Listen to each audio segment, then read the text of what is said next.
Halo pemirsa, apa kabar Anda hari ini? Senang sekali saya Raden Madlias dapat kembali menemani Anda dalam sebuah program talk show inspiratif. Ini dia Bincang Sehati.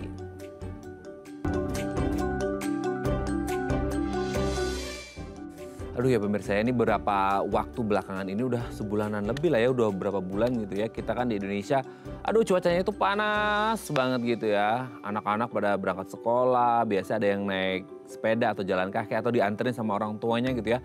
Biasanya ya di sekolah jajan gitu karena panas banget bun. Makanya minum es gitu ya, beli es dan lain sebagainya. Nah alhasil apa? Aduh ya, bukannya nyalain esnya sih ya. Tapi kadang-kadang gara-gara musim yang begitu panas terus kemudian ya plus lagi ya isu kemarin tentang polusi dan lain sebagainya. Aduh anak-anak jadi apa? Batuk atau pilek seperti itu. Nah ini kalau kita lihat memang anak-anak ini adalah kategori yang kayaknya rentan banget ya. Sering kita melihat anak-anak itu mengalami batuk dan pilek. Kalau orang dewasa ada sih maksudnya, tapi prevalensinya kayaknya nggak sebanyak anak-anak. Nah sebenarnya apa sih yang menyebabkan kenapa anak-anak ini rentan sekali mengalami batuk pilek, apalagi kalau sekarang musimnya lagi panas atau musim pancaroba, musim peralihan dari musim panas ke musim hujan ataupun sebaliknya seperti itu. Apa sih penyebabnya? Gejalanya di awal seperti apa? Bisa sangat serius banget nggak sih? Karena banyak yang menganggap bahwa bapil mah alias batuk pilek itu penyakit yang umum lah, anak-anak juga pasti akan mengalami. Nah, bagaimana cara mengatasi batuk pilek pada anak? Inilah topik yang akan kita bahas hari ini ya, seputar bapil alias batuk pilek pada anak. Ini kayaknya jadi PR bersama bagi para orang tua, apalagi newbie parents ya yang baru punya anak tuh kayak aduh dok aku gimana ya ngatasin batuk pilek pada anak, kayaknya harus dikasih obat apa, harus gimanain. Nah, akan dikupas tuntas hari ini, makanya jangan kemana-mana ya, apalagi kalau anak Anda lagi batuk pilek. Oke, sebelum kita membahas batuk pilek pada anak, kita akan membahas terlebih dahulu beberapa mitos atau fakta seputar kesehatan anak ya. Oke, kita lihat yang pertama pemirsa ya.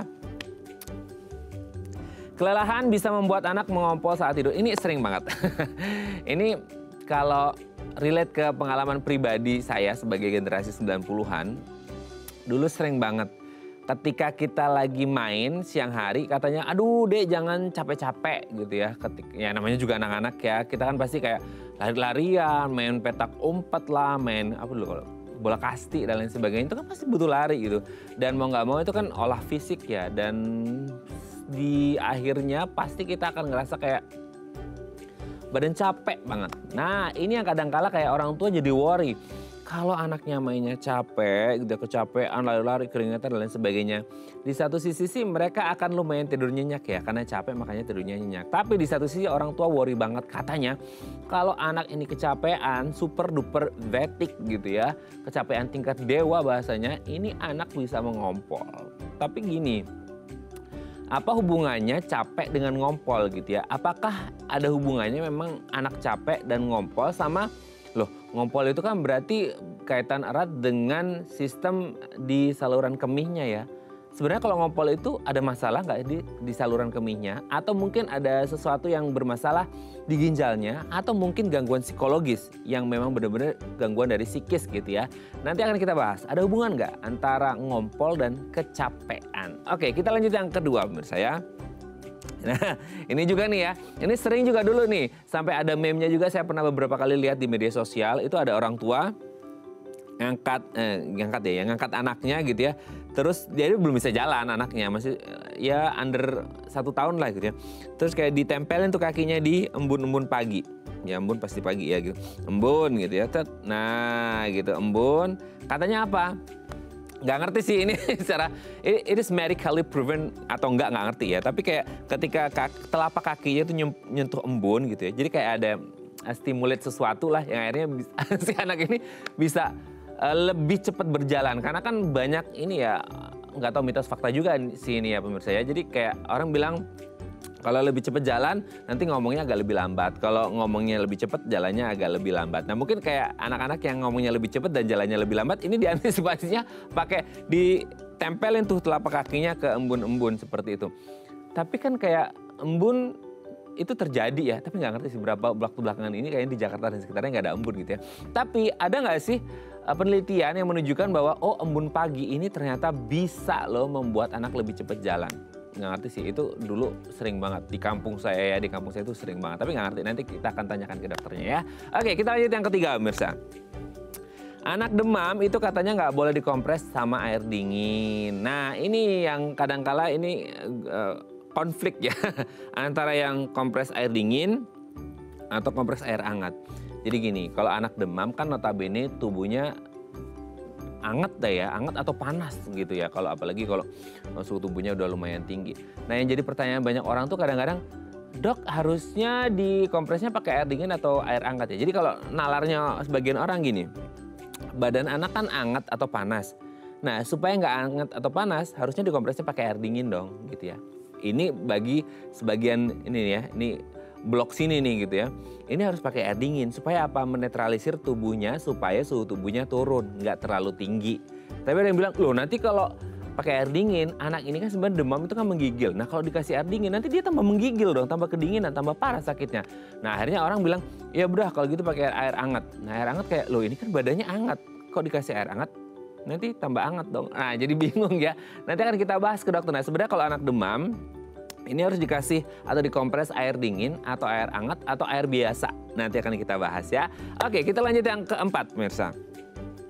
Anak sakit cacar air ini katanya nggak boleh mandi. Nah cacar air ini juga kebetulan saya dulu cacar air itu juga di SD tapi saya lupa kelas berapa gitu ya. Nah ini menjadi satu hal yang kadangkala orang tua yang namanya orang di kampung ya itu kayak orang tua bilang jangan mandi. Kenapa kalau mandi? Kalau mandi nanti cacarnya tambah banyak, tambah menyebar gitu ya. Nah satu, cacar itu menular nggak? Menular dalam artian kayak diri ke tubuh kita sendiri ya. Kayak dia bisa nyebar nggak sih? Ibarat kata kayak virus atau bakteri ketika kena air dia akan nyebar ke semuanya. Nah tapi kan biasanya anak yang mengalami cacar air ini badannya kan juga lumayan demam ya. Jadi kayak atau nggak enak gitu ya. Bisa jadi keringetan dan lain sebagainya. Nah kan akan jadi lumayan risih juga. Nah apakah bisa mandi atau boleh mandi atau sebenarnya bersihnya boleh sih tapi bukan mandi. Maksudnya kayak dipuk-puk pakai air, bukan pakai anduk gitu ya yang dibasahin sama air. Dipuk-pukin supaya anaknya juga ngerasa lumayan bersih. Tapi nggak ngerti ya, ini yang harus kita bahas sebenarnya. Apakah ketika anak mengalami cacar air boleh mandi atau enggak? Dan kalaupun boleh mandi bakal kesebar nggak ke seluruh tubuh? Ini kan jadi concern banyak orang. Kayaknya nggak hanya generasi 90-an, kayaknya generasi sekarang pun banyak orang tua yang berpikir demikian. Apalagi kalau baru pertama kali anaknya mengalami cacar air dan kayak kebawa pengalaman dulu ya. Kayak waktu saya anak-anak juga dibilangnya begitu. Nanti akan kita bahas ya. Oke kita lanjut yang terakhir pemirsa.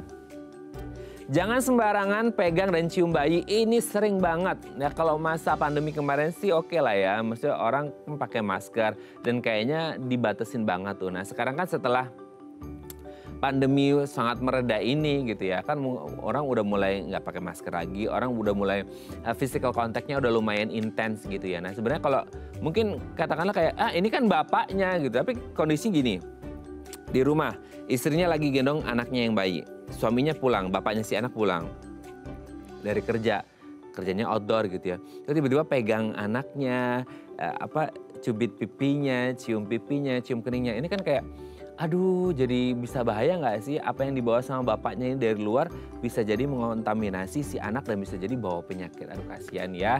Nah sebenarnya boleh atau enggak atau sebenarnya kayak ya cium boleh tapi harus cuci tangan dulu atau cuci muka dulu ya. Oke itu tadi beberapa mitos atau fakta seputar kesehatan anak dan kami akan membahasnya sesaat lagi. Tetap bersama kami di Bincang Sehati.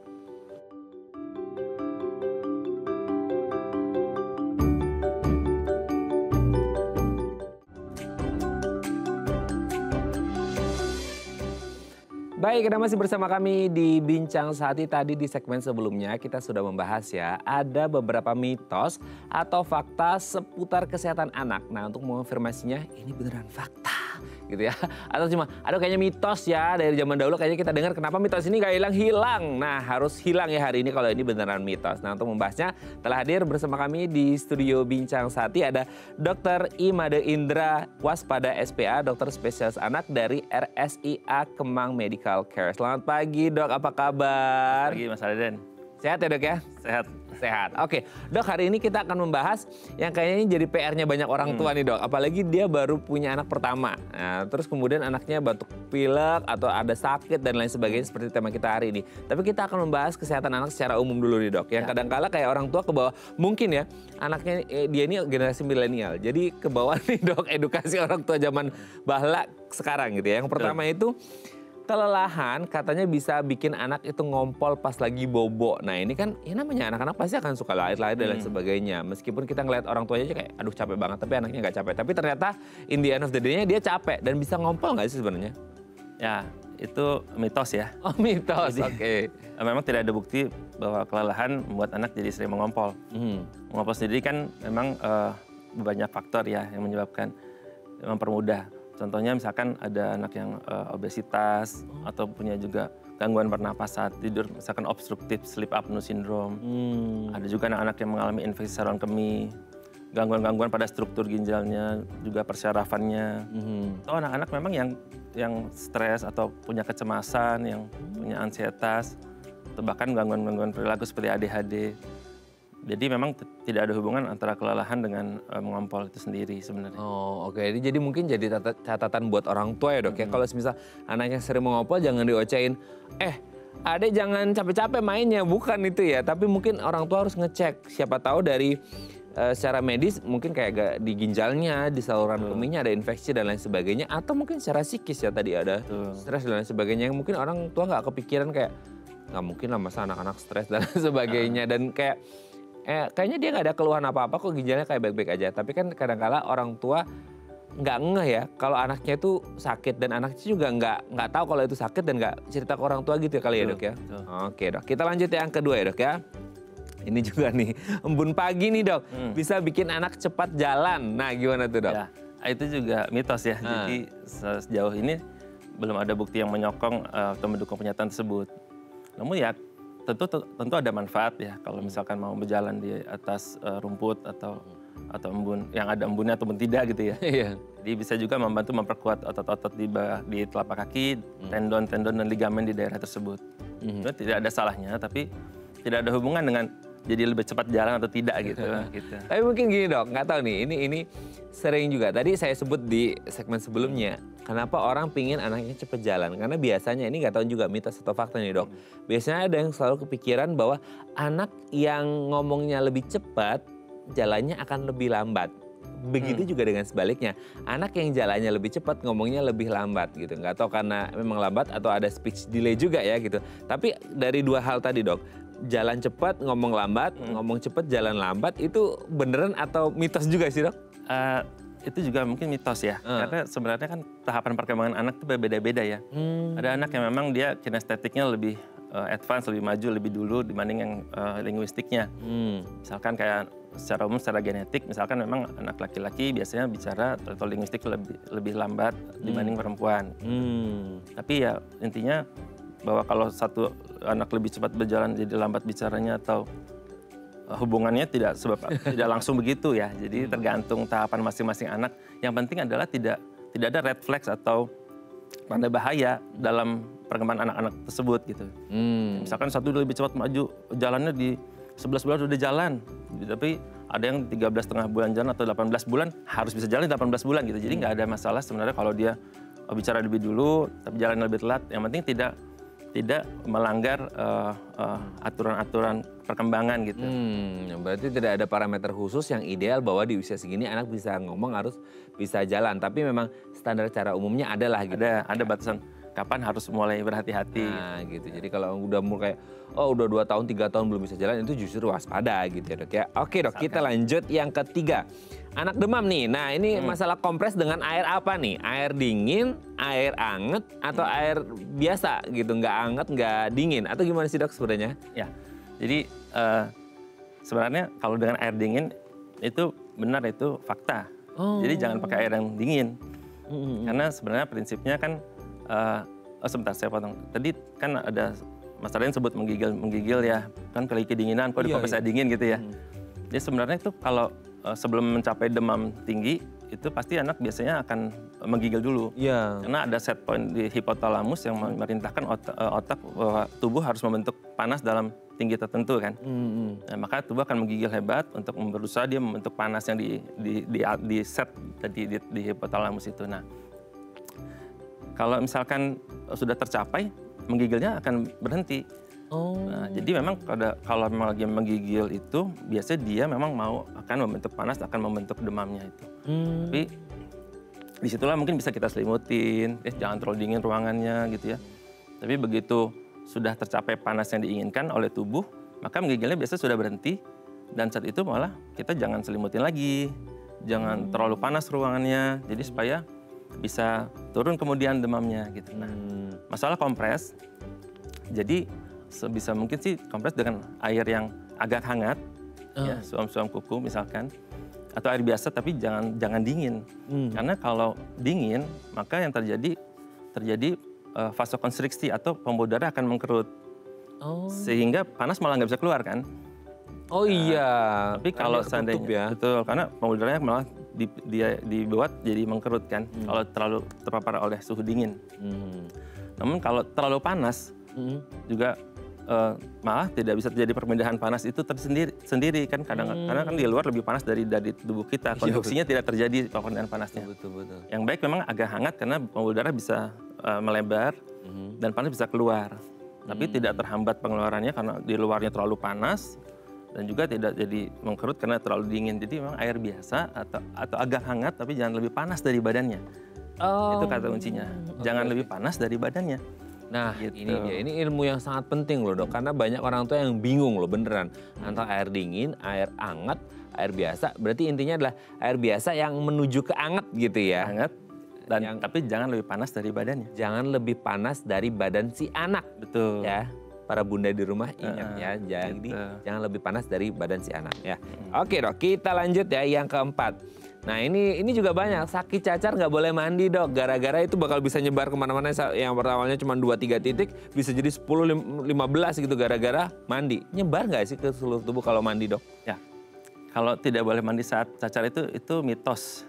Jadi sebenarnya kalau dalam penyebaran kelainan di kulitnya, vesikel itu memang virus itu yang masuk ke dalam tubuh lewat saluran nafas awalnya, kemudian masuk ke aliran darah, akhirnya dia memang akan menyebar dan menimbulkan lesi di tempat-tempat yang memang akan muncul.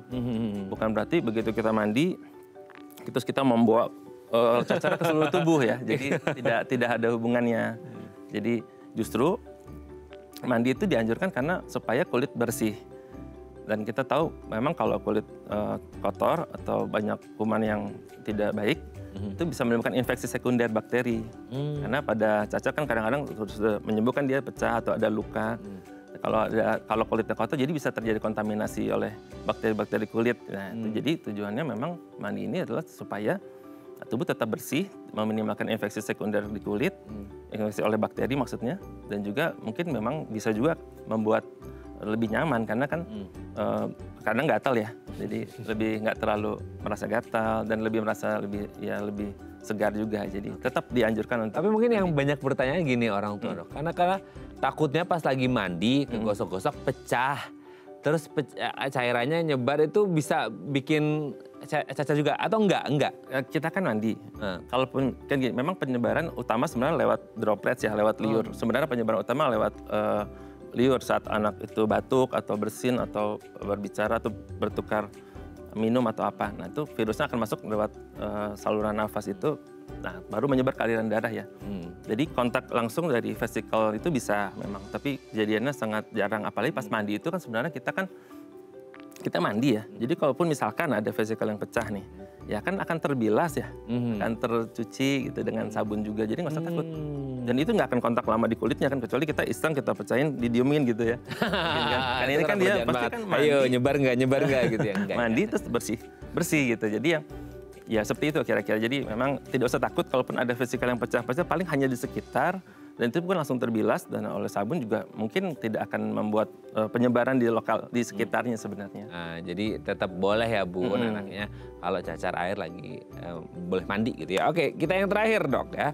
Jangan sembarangan pegang dan cium bayi. Nah ini kayaknya udah sering banget ya. Papanya pulang nih dari kerjaan, mamanya lagi gendong anaknya, diciumin lah anaknya gitu ya. Wah ini dipegang-pegang gitu. Itu gimana Dok? Maksudnya? Itu fakta.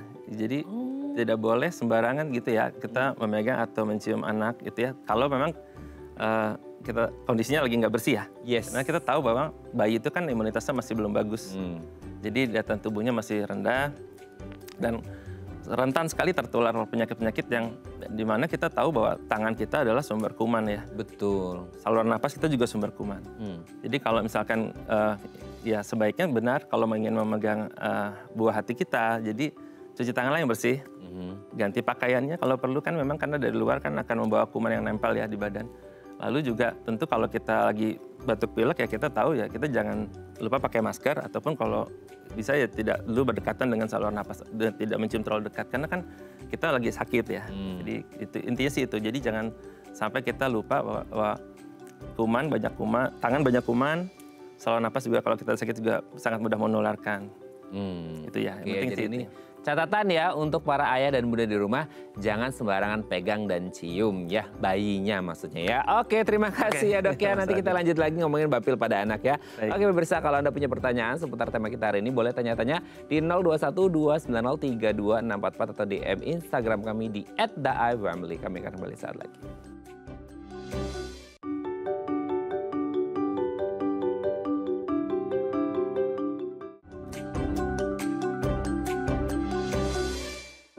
Baik, Anda masih bersama kami di Bincang Sehati dan kita masih membahas tema kita hari ini gimana caranya mencegah batuk pilek pada anak. Apalagi ini sekarang kan musimnya panas banget ya gitu. Mungkin anak sering minum es atau kena polusi dan lain sebagainya. Kita bukan nyalahin polusi atau esnya sih, tapi mungkin karena memang kesehatannya lagi menurun, makanya anak mengalami batuk pilek. Nah, gimana cara mencegahnya? Ini akan kita bahas hari ini ya. Kalau Anda punya pertanyaan boleh tanya-tanya di 0212903244 atau DM Instagram kami di @daifamily. Kita masih bersama dengan Dr. Imade Indra Waspada SPA, dokter spesialis anak dari RSIA Kemang Medical Care. Oke, dokter, kita lanjut lagi. Sebenarnya kalau kita ngomong batuk pilek ini kan kayak ya sering banget lah ya sama anak-anak gitu ya. Meskipun ada orang dewasa juga tapi lebih banyak tuh anak-anak. Sebenarnya batuk pilek ini kondisi yang seperti apa sih Dok? Ya jadi memang batuk pilek sendiri memang suatu kondisi di mana tubuh kita biasanya berespon karena ada pencetusnya kan. Nah penyebabnya ya Penyebabnya. ini. Apa nih penyebabnya jadi nih? Ya penyebabnya sendiri memang kita harus tahu dulu ya identifikasi. Biasanya sih paling sering karena infeksi. Oh infeksi. Infeksi virus maupun bakteri misalkan. Yang kedua bisa karena alergi. Ya kan? Alergi misalkan oleh dingin atau debu atau tungau, debu rumah.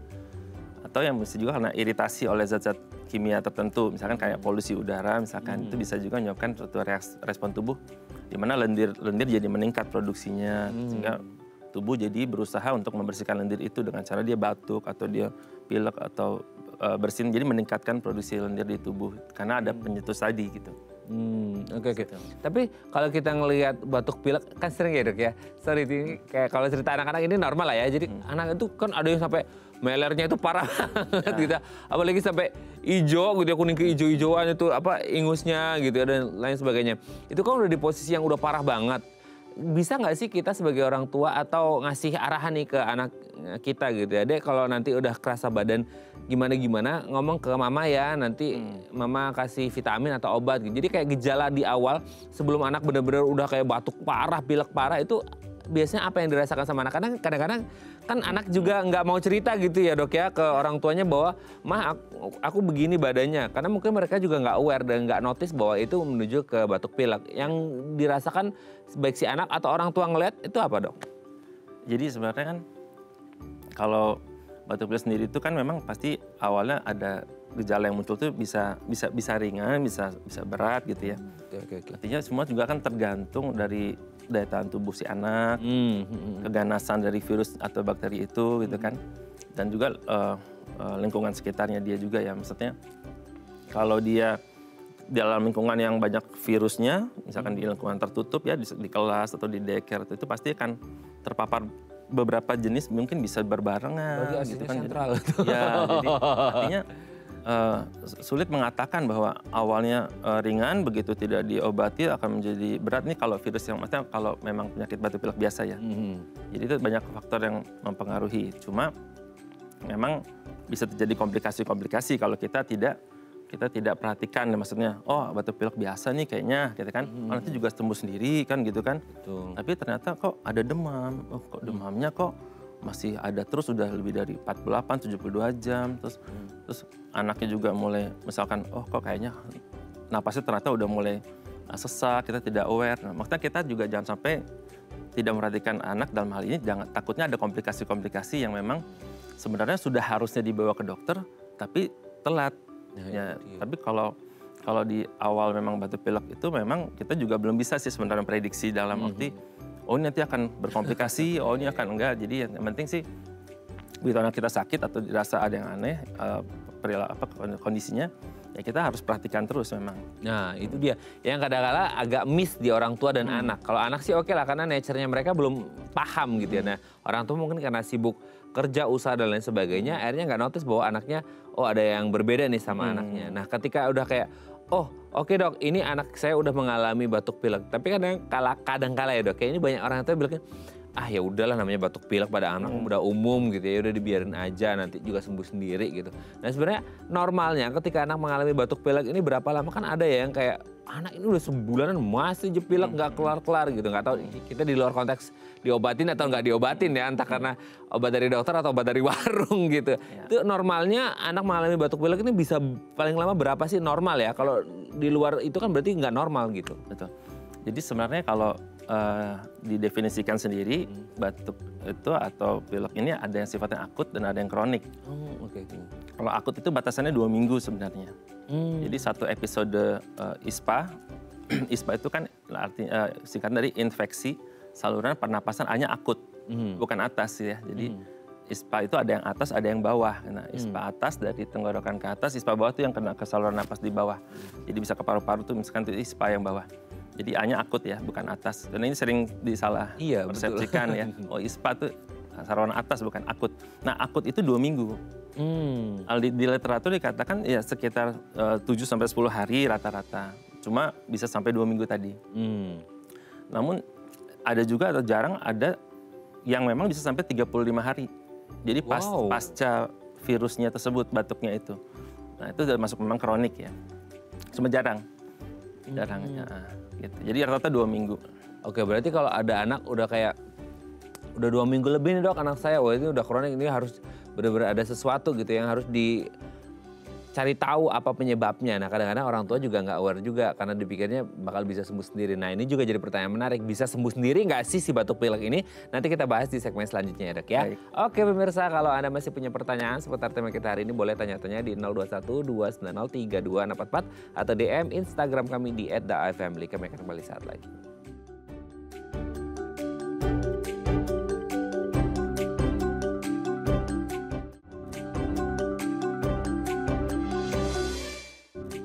Baik, Anda masih bersama kami di Bincang Saat ini. Kita masih membahas bagaimana cara mencegah supaya anak tidak mengalami batuk dan pilek. Kalaupun akhirnya ya udahlah terjadi batuk pilek, cara mengatasinya gimana gitu ya. Karena banyak orang tua kayak, oh yaudah ambil yang ini, ambil yang itu. Jadi kadang-kadang apa ya, coba-coba gitu ya. Nggak boleh ya, harus langsung ke dokter anak untuk mengetahui ini masalahnya di mana dan mengatasinya gimana. Nah kalau Anda punya pertanyaan seputar tema kita hari ini boleh tanya-tanya di 021-290-3244 atau DM Instagram kami di @daifamily. Kita masih bersama dengan Dr. Imade Indra Waspada SPA, dokter spesialis anak dari RSIA Kemang Medical Care. Oke dok, kita lanjut lagi. Ya. Nah ini yang juga tadi kita udah bahas seputar batuk pileknya kondisinya seperti apa. Yang jadi pertanyaan itu kadang-kala yang namanya anak-anak meskipun ya kadang batuk dan pilek mereka itu kan tetap inisiatifnya buat main tuh pasti ada gitu ya. Meskipun badannya lemes-lemes tuh kayak nggak apa-apa kok bun, dia masih kuat main sama temennya. Nah kan temennya pasti ngobrol, pegangan dan lain sebagainya. Nular nggak sih dok ketika kita kayak aduh anak ini pasti nular deh. Kan mungkin tadi kita udah ada bahas ya masalah batuk pilek karena virus, karena bakteri dan lain sebagainya. Ini dua-duanya bisa menular atau gimana penularannya? Betul. Jadi memang kita sendiri kok anak-anak tuh kalau lagi sakit tentu dia daya tahan tubuhnya kan juga tidak lagi sedang bagus ya. Jadi lebih rentan juga tertular virus yang baru kalau dia bermain sama anak-anak yang sakit juga. Atau dia juga membagi virusnya lagi kan ke teman-temannya lagi. Jadi saling bisa menularkan. Jadi karena penularannya kan lewat udara ya, airborne. Jadi bukan lewat mulut kan, bukan lewat masuk ke pencernaan, maksudnya lewat udara. Jadi begitu anak itu batuk, bersin, atau mungkin bicara terlalu kencang, muncrat-muncrat, lalu terhirup. Nah itulah makanya sangat mudah menular karena lewat udara penularannya, gitu. Lewat droplets. Oke. Seperti itu. Jadi memang akan lebih rentan ketika apalagi ketemu nih ya anak sakit dan anak sakit plus di sisi yang ketiganya anaknya nggak sakit. Ini yang anak nggak sakit yang rentan justru ya? Ya, semua rentan. Semua juga rentan ya karena saling bertukar. Ya, cuma yang udah sakit bisa tambah sakit karena bisa tergabung beberapa virus atau yang sehat ya jadi dapat virus kan. Oh, jadi carrier-nya ya yang sakit ini ya. Jadinya yang sehat juga ikutan sakit, yang sakit tambah sakit gitu ya. Memang dilematis ya karena sekarang di sekolah anak-anak harus bersekolah. Itu dia. Namun ya aturan pakai masker juga memang tidak ketat ya saat ini. Jadi kadang-kadang tadi ada pertanyaan mungkin kok batuknya lama sekali nggak sembuh-sembuh gitu ya. Selalu berpikir kalau batuk udah lebih dari 2 minggu kan berarti ada 2 kemungkinan kan. Ini ada virus baru lagi kah? Jadi ISPA yang berulang. Oh, maksudnya dia yang satu virusnya belum kelar, ini ada virus baru numpuk-numpuk gitu dong? Bisa, jadi misalkan virus A masuk, terus dia inkubasi dulu mungkin 2-3 hari, lalu muncul gejala kan. Seminggu pertama kan biasanya 5-7 hari terus berat, terus seminggu kedua udah mulai membaik. Nah virus B masuk misalkan di akhir-akhir. Nah itu kan virus B kan inkubasi dulu dia, nggak langsung menimbulkan gejala. Nah virus A selesai, virus B muncul gejalanya, jadi kayaknya kok nyambung sebulan tadi Pak Saliani bilang kan, bisa seperti itu. Jadi memang kalau lingkungannya memang kayak di sekolah atau itu banyak yang sakit ya tentu selalu berganti-ganti lagi virus itu bisa. Jadi memang itu yang memang dilematis ya karena anak harus sekolah, tapi di sisi lain banyak virus yang juga berganti-ganti gitu. Nah, mungkin bisa diantisipasi pakai masker kali ya dok ya kalau si anak lagi sakit gitu ya. Betul. Kalaupun harus berangkat sekolah gitu maksudnya ya. Ya meminimalkan risiko lah gitu. Jadi ya tidak saling menularkan kan seperti itu ya. Oke. Nah tapi kalau ngomongin batuk pilek yang karena virus ataupun bakteri, ini kan kadangkala banyak orang tua ya dok ya kayak ya tadi pembiaran kayak yang 2 minggu sampai sebulan dibiarin karena orang tuanya kepikiran ya udahlah bakal sembuh sendiri. Nah ini juga yang harus jadi di bold ya, di garis bawahi dan ditebalkan gitu, dikasih tahu ke orang tua sebenarnya batuk pilek ini bisa sembuh sendiri nggak sih pada anak? Atau mungkin bisa tapi dengan syarat dan ketentuan berlaku gitu, dengan kondisi-kondisi khusus gitu dok. Betul. Jadi sebenarnya batuk pilek yang memang karena virus ya, biasanya kan memang sembuh sendiri bisa, self-limiting disease. Tapi karena lagi terinfeksi virus, biasanya daya tahan tubuh juga akan lagi turun. Kadang ada superinfeksi atau koinfeksi dengan bakteri. Atau memang penyakitnya memang bukan virus, tapi bakteri. Di mana bakteri biasanya memerlukan antibiotik. Nah, tapi 90% biasanya virus ya, jadi jarang yang bakteri.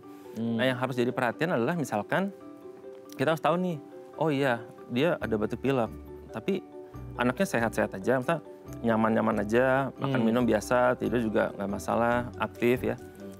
Itu sebenarnya berarti kan aman ya, bisa ditunggu untuk sembuh gitu ya. Tapi kalau misalkan ada demam misalkan, demamnya lebih dari 48 jam masih tinggi gitu ya, atau bahkan 72 jam, udah 72 jam masih demam juga, masih tinggi juga. Nah itu mulai berpikir, ini kayaknya mungkin harus diperiksakan dulu ke dokter gitu ya. Dengan pemikiran karena kalau lebih dari 72 jam masih demam, oh jangan-jangan ada bakterinya nih, bukan cuma virus ya. Atau jangan-jangan ada berbarengan sama infeksi lain. Misalkan orang yang lagi kena ISPA, dia bisa saja kena DBD kan. Jangan sampai kita kecolongan juga ya. Nah seperti itu, jadi demamnya diperhatikan ya. Kedua, ada nggak sesak nafas? Nah karena kan kalau kita tahu batuk-batuk itu kan berarti komplikasi yang sering terjadi kan kena radang paru-paru ya atau pneumonia. Betul. Nah, atau kalau pilek-pilek berkepanjangan itu suka menyebabkan komplikasi otitis media radang telinga. Jadi pastikan dalam masa menunggu dia sembuh ya demamnya tidak boleh berlama-lama, terus tidak boleh terlihat sesak nafasnya atau berat, dan yang terakhir juga tidak boleh kesannya dia merasakan nyeri di telinga atau ya sakit telinganya. Jadi itu harus dipantau. Karena komplikasi yang sering terjadi kalau tadi saya bilang kalau batuk-batuk itu biasanya kan ke paru-paru ya. Betul. Kalau pilek tuh ke saluran ke telinga bisa terganggu, jadi telinga tengahnya bisa terkena komplikasi. Dan di mana kedua hal tersebut itu memang tidak akan sembuh sendiri. Kalau udah kena infeksi paru-paru atau infeksi telinga tengah itu harus segera berobat kan gitu. Oke. Itu kalau akhirnya tidak tertangani atau telat penanganannya bisa nyebar kemana-mana ya. Jadi kalau terjadi komplikasi itu ya. Kalau terjadi komplikasi. Belum tentu ya. Belum tentu ya. Maksudnya ketika tidak ditangani dengan baik atau telat atau kayak pembiaran yang akhirnya orang tua nggak aware bahwa oh ini bisa menuju pada komplikasi. Harapan sih enggak ya dok ya. Sih enggak. Oke dok, sebelum lanjut ini ada DM Instagram aku bacakan ya. Boleh. Ini dari Bu Fani nih. Halo, selamat pagi dok. Anak saya 6 tahun sering batuk pilek. 4 hari terakhir batuk pilek anak saya kambuh lagi. Oke, 4 hari ya terakhir batuk pilek anak saya kambuh lagi. Sudah ke dokter dan minum obat. Lalu saya mau tanya, apa ada efek samping yang ditimbulkan karena anak saya sering minum obat? Dan apakah batuk pilek bisa sembuh tanpa minum obat? Makasih dok. Oh, ini baru aja kita bahas ya. Nah, efek samping sering minum obat yang dikasih dokter dan bisa sembuh tanpa obat atau enggak? Gimana? Ya, jadi sebenarnya harus dipahami dulu di sini obat batuk tidak menghentikan batuk ya. Maksudnya tidak menyembuhkan batuk maksud saya. Oh, oke. Tapi obat batuk itu kan biasanya kalau diberikan itu untuk membantu menghancurkan lendir atau mengencerkan lendir. Supaya apa? Supaya lendir yang ada itu, yang lengket itu lebih hancur atau lebih encer, sehingga pada saat dibatukkan lebih mudah lepas gitu ya. Lebih mudah lepas dari tenggorokannya, saluran napasnya pindah ke mulut.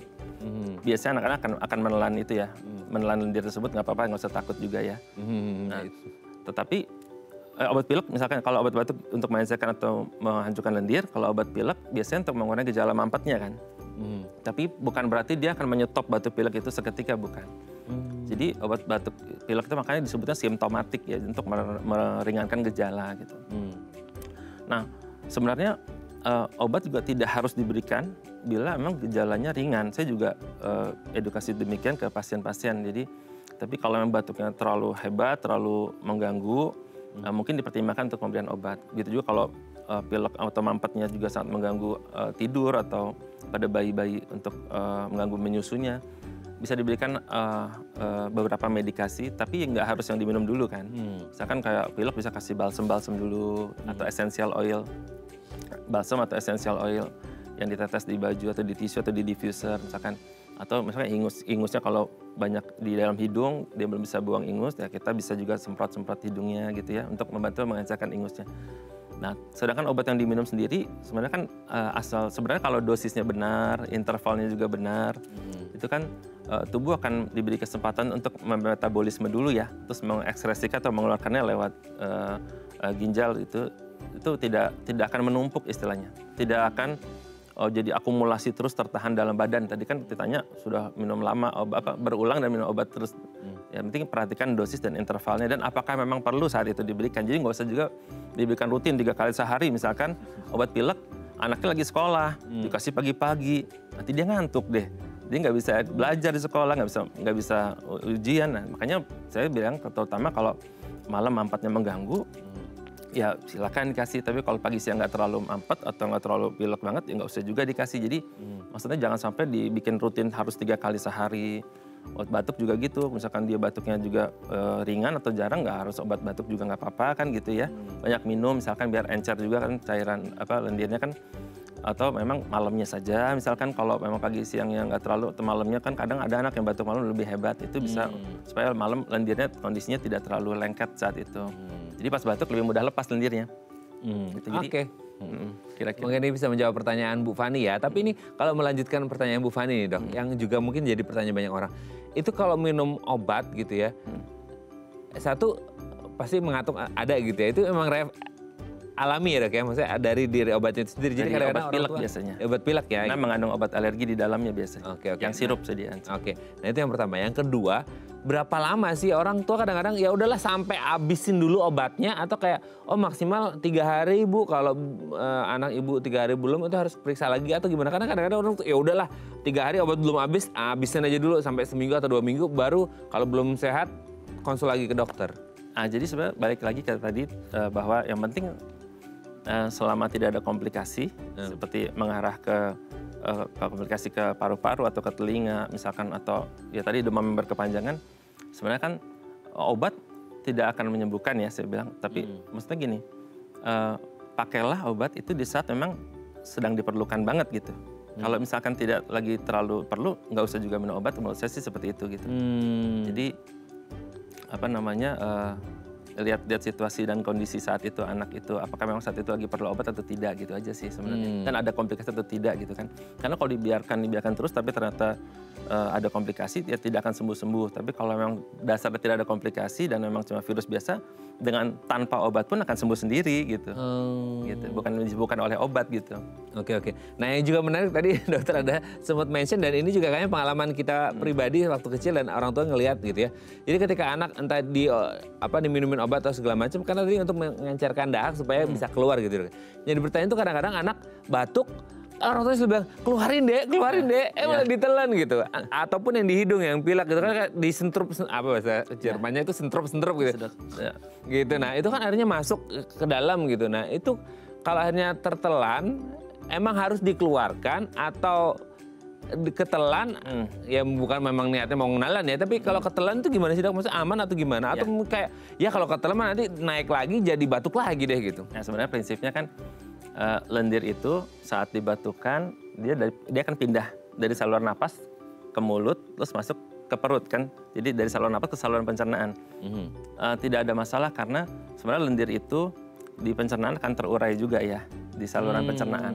Dan kalaupun ada kuman di saluran napas, biasanya kuman tersebut akan mati juga oleh asam lambung. Nah, jadi tidak ada masalah karena sulit sekali bagi anak-anak balita terutama untuk membuang lendir yang ada di mulutnya kan. Biasanya ditelan otomatis ya. Dan ingus pun demikian sebenarnya tidak masalah kalau tertelan ke belakang nggak masalah gitu. Oke, nggak. Kalau bahasa Jawanya itu nggak iso sisi gitu. Ya, sisi ya. Karena belum bisa kan biasanya. Belum bisa. Oke, jadi nggak apa-apa aman ya dok ya. Tidak nggak berarti harus dimakan juga ya. Tidak harus bisa ya, keluarin. Kalau bisa keluarin silahkan keluarin. Tapi ya tidak harus dipaksakan kalau dia belum bisa gitu. Oke dok, nanti kita lanjut lagi ya di segmen terakhir ya dok ya. Oke pemirsa, kami akan kembali saat lagi. Tetap bersama kami di Bincang Sehati.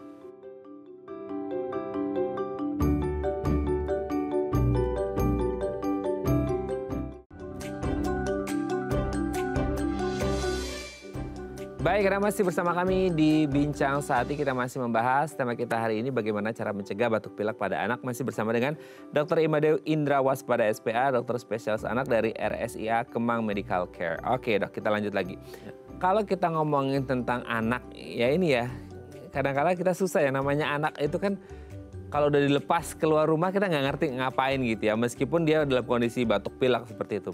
Nah, kalau kita ngomongin pantangan gitu ya, pantangan apa sih yang boleh dan tidak boleh? Semisal nih ya, oh kalau anak batuk pilek nggak boleh hujan-hujanan, ya iyalah gitu ya, mungkin ya nggak ngerti ada hubungannya atau enggak. Atau mungkin ada beberapa hal lain yang kayak orang tua harus ngasih tahu ke anak bahwa dek kamu nggak boleh gini, nggak boleh gitu. Ada nggak pantangan-pantangan selama anak batuk pilek sih dok? Yang penting sih gini, kan intinya kita yang cepat sembuh ya, kalau sakit ya. Yang penting kita harus mengingat kaidah-kaidah umum ya, seperti misalkan kalau lagi batuk pilek ya kita tentu harus istirahat yang cukup. Ya karena saat istirahat, saat tidur itu kan tubuh meremajakan tubuhnya ya, berusaha lebih membunuh kuman dan sebagainya juga. Imunitas juga lebih diperbaikin ya. Istirahat cukup. Ya, kemudian juga harus makan makanan yang bergizi. Nah, itu dia yang harus dilakukan. Anak picky eater susah tuh dong. Ya, jadi harus nutrisinya harus tetap diperhatikan.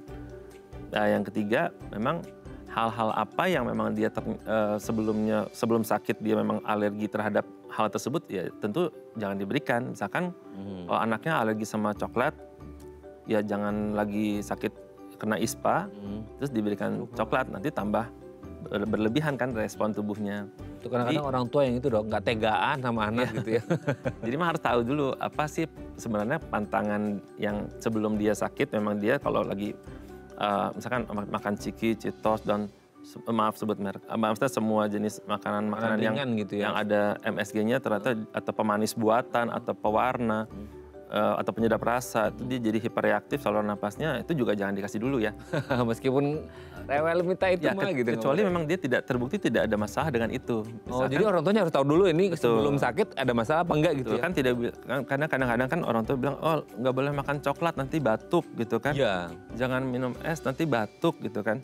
Nah tapi sebenarnya apakah iya dia alergi sama coklat atau memang pemanis dari coklatnya misalkan ya coklat yang mana dulu juga kan misalkan. Kan ada yang coklat yang atau es krim yang mana atau enggak gitu, betul-betul. Artinya intinya gini, tidak ada pantangan khusus ya sebenarnya. Tapi yang penting tidak diberikan sesuatu yang memang akan memperberat batuk pileknya. Yang selama ini memang sudah tahu anak itu sensitif terhadap itu gitu sih. Istirahat cukup, makan bergizi. Sama ya tentu kalau untuk sekolah ya tentu ini mungkin yang dilematisnya ya. Apakah dia harus istirahat dulu atau harus sekolah? Nah, itu dia. Kalau harus bersekolah tadi saya setuju dengan Mas Raden, mungkin kalau bisa dia tetap pakai masker. Pertama dia supaya dia terlindungi juga oleh virus-virus yang berbeda tadi saya bilang.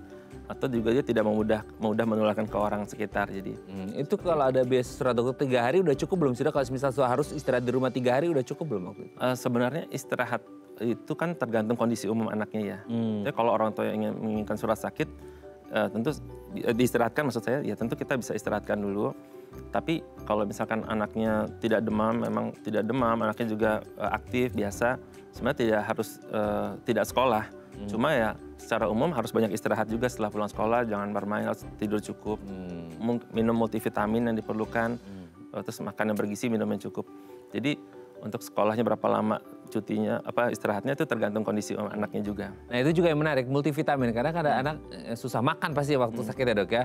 Picky eater lagi gitu. Nah vitamin ini, multivitamin jadi salah satu solusinya. Ini vitamin apa aja sih dok? Kan standarnya mungkin orang tahu C, udah gitu aja C aja. Atau mungkin ada tambahan yang lain? Ya jadi memang beberapa vitamin dan mineral yang bisa mendukung imunitas seperti vitamin C betul. Terus vitamin D, sama zinc, mineral zinc. Atau seng ya. Itu 3 itu mungkin bisa diperhatikan ya. Vitamin C, vitamin D sama zinc. C, D, dan zinc gitu ya. Jadi ini jadi bekal gitu ya. Jadi di rumah harus udah siap sedia supaya anak kalau ada apa-apa udah bisa langsung dikasih multivitamin gitu ya dok. Kayak antisipasi juga kalau anaknya susah makan gitu ya dok. Terima kasih dok. Ini jadi pembelajaran buat kita bersama. Semoga anak-anak kita semuanya sehat terus ya dok ya. Terima kasih dok. Salam untuk keluarga di rumah dan teman-teman di juga Kemang Medical Care. Selamat pagi dok. Oke pemirsa, itu tadi perbincangan kita seputar cegah batuk pilek pada anak. Semoga bermanfaat ya. Saya Raden Madlias pamit. Sampai jumpa dan selamat kembali beraktivitas di hari Rabu yang indah ini. Sampai jumpa dan tetap jaga kesehatan Anda dan anak Anda. Sampai jumpa. Terima kasih ya dok.